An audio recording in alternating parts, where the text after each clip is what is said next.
In today's video, I'm going to teach you how to delete files from Google Drive 2025 quick and easy. If your drive is feeling cluttered, this simple process will help you clear space quickly and confidently. We'll first remove a file by sending it to the trash, then permanently erase it so it no longer takes up storage. I'll also share a few helpful tips along the way so you know exactly what to expect. Start by opening your web browser and going to drive.google.com. Once you're signed in, you'll land on your Google Drive home. From here, you can see recent items and everything in My Drive. Locate the file you want to remove. You can scroll, use the search bar at the top, or switch to My Drive if that's where it lives. When you've found the file, click it once to select it. You'll know it's selected when it's highlighted. Next, open the More Actions menu. This is the three-dot icon that appears near the top of the page when a file is selected. Click that, then choose Move to Trash.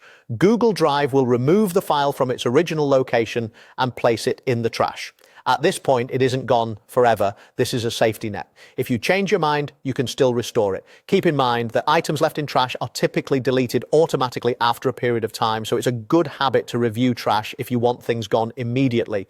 To permanently erase the file, go to Trash using the left sidebar. Click Trash to open it, then find the file you just removed. Click the file to select it. Once again, click the three-dot More Actions menu. This time, choose Delete Forever. A confirmation prompt will appear to make sure you really want to proceed.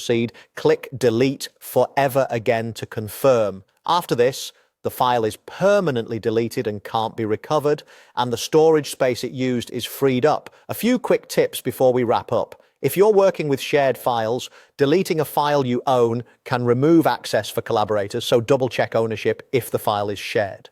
If you only want to clean up your view but not delete the file, consider organizing with folders or using search instead of deleting.